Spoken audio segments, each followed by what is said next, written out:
Ya, kita akan melanjutkan sekarang Keluaran pasal 40, Musa mendirikan kemah suci. Ya, ayat yang pertama, berfirmanlah Tuhan kepada Musa pada hari yang pertama dari bulan yang pertama, haruslah engkau mendirikan kemah suci, yakni kemah pertemuan itu.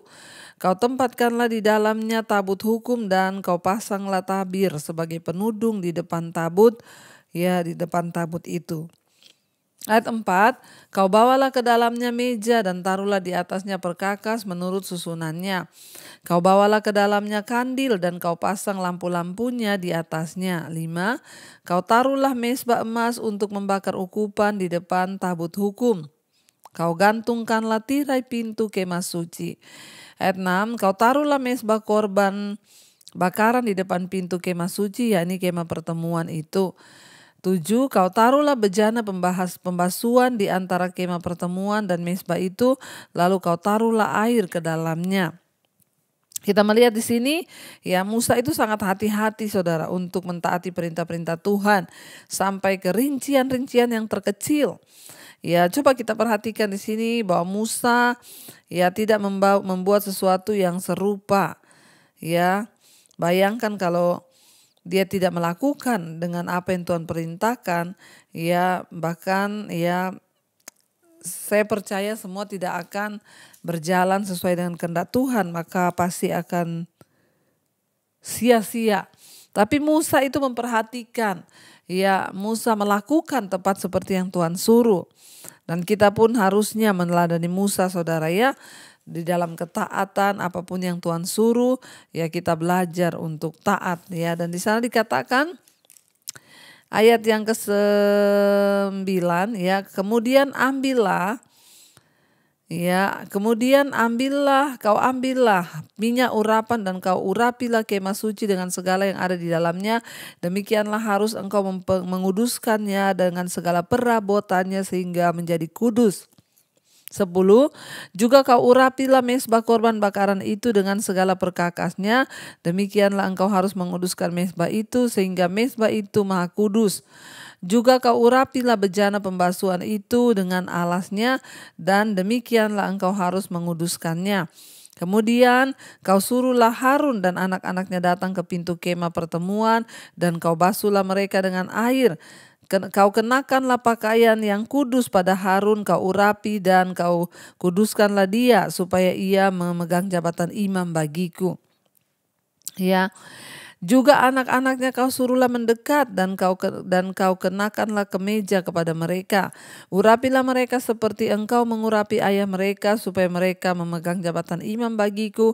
Dan ini terjadi supaya berdasarkan pengurapan itu mereka memegang jabatan imam untuk selama-lamanya dan turun-temurun.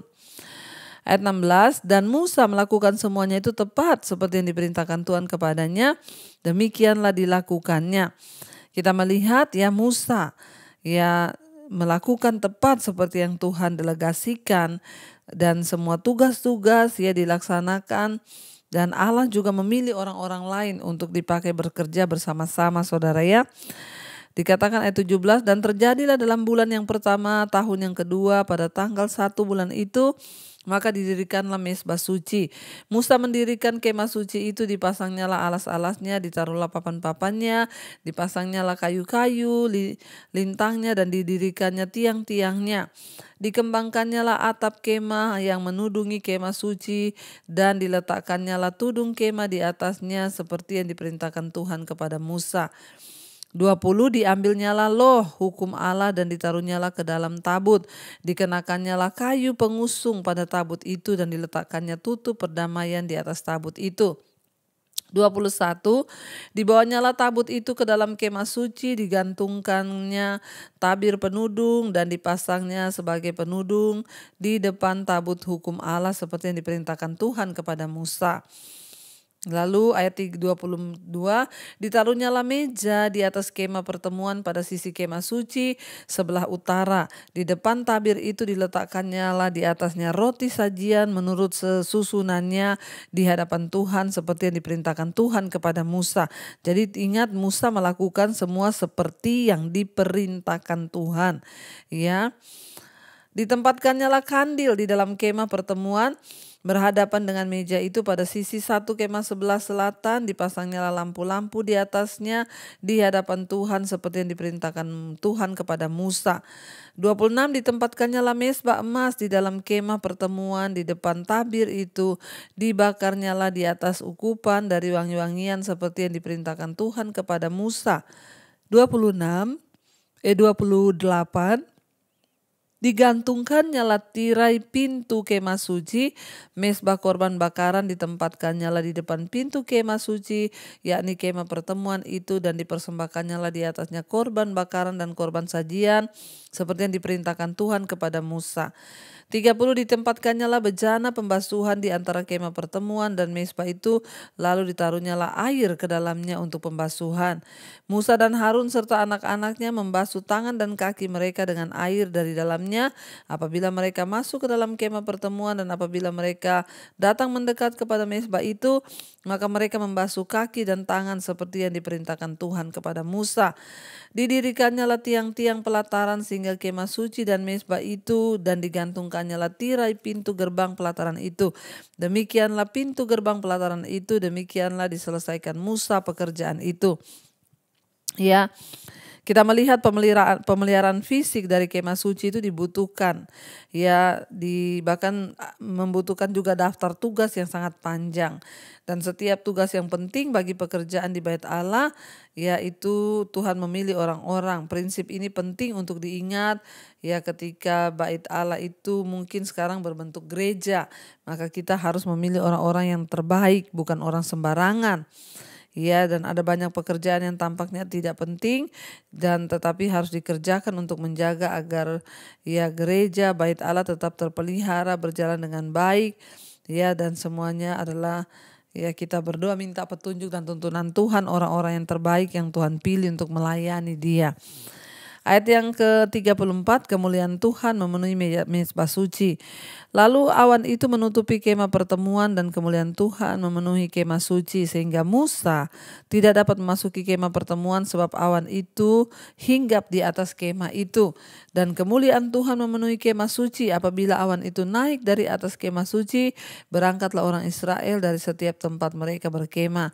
Tetapi jika awan itu tidak naik, maka mereka pun tidak berangkat sampai pada hari awan itu naik. Sebab awan Tuhan itu ada di atas kemah suci pada siang hari, dan pada malam hari ada api di dalamnya di depan mata seluruh umat Israel pada setiap tempat mereka berkemah.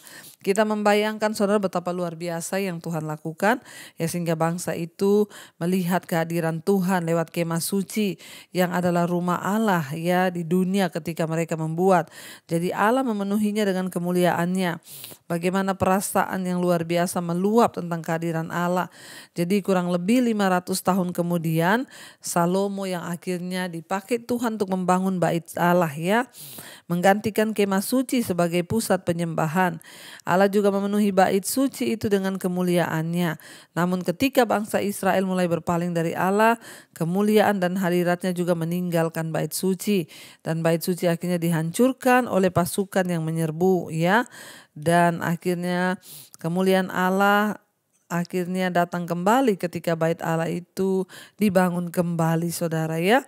Kurang lebih 5 abad kemudian Yesus Kristus datang sebagai anak Allah, dan kemuliaan Allah pun kembali, ya, dalam kehidupan kita. Lalu kemana Bait Allah itu sekarang? Zaman perjanjian baru, ya, Tuhan berkata bahwa tidak tahukah kamu bahwa tubuhmu adalah Bait Allah, Bait Roh Kudus, Allah diam di dalam diri kita. Jadi Bait Allah itu sekarang siapa? Saudara dan saya. Ya, kita tempat tinggalnya Tuhan. Karena itu kita harus menguduskan hidup kita, bahkan kita harus menjaga kemuliaannya. Jangan biarkan barang yang najis, barang yang tidak suci itu ada dalam hidup kita, supaya Tuhan betah dan Dia tidak meninggalkan kita, tidak mengambil kemuliaannya, tetapi Dia mencurahkan kemuliaannya bagi setiap kita. Mari kita mau tundukkan kepala, kita mau berdoa merenungkan firman ini. Terima kasih Bapa, kami mengucap syukur Tuhan untuk malam ini. Tuhan mengajarkan pada kami bagaimana Musa disuruh membangun bait suci. Kami tahu hari ini tubuh kami adalah bait suci-Mu Tuhan. Ajar kami menjaga hidup kami sungguh-sungguh untuk hidup dalam kekudusan dan perkenanan Tuhan. Berkati Tuhan setiap anak-anak-Mu yang sungguh-sungguh mencari Engkau. Tuhan tuntun mereka bahwa mereka hidup dalam kebenaran dan kekudusan-Mu. Mari buka hati dan tangan-Mu saudara. Terimalah berkat dari Allah Bapa, cinta kasih Tuhan Yesus Kristus, penyertaan Allah Roh Kudus menyertai hidupmu mulai hari ini bahkan sampai kali yang kedua Tuhan Yesus datang menjemput kita. Nama kita tercatat dalam kitab kehidupan. Dalam nama Tuhan Yesus yang percaya diberkati, katakan bersama, amin, amin, amin. Tuhan Yesus memberkati. Shalom dan Immanuel.